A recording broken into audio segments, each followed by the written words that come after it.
raise your membership base in the country. That's actually this biggest event of mini football is usually bringing this contribution. I would like once again thank you for your contribution and for your effort that you are doing in your countries with mini football regarding organization, regarding promotion, and regarding development.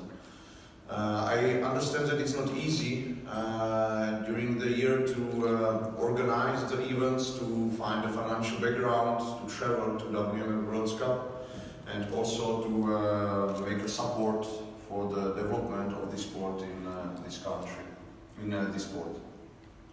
I would like thanks namely to all the presidents of the National Mini Football Association, because you are actually the head who are showing the direction, and you are persons that are making new strategic developments of these sports. And with many of you, I'm happy to share these experiences, because in every country usually we can see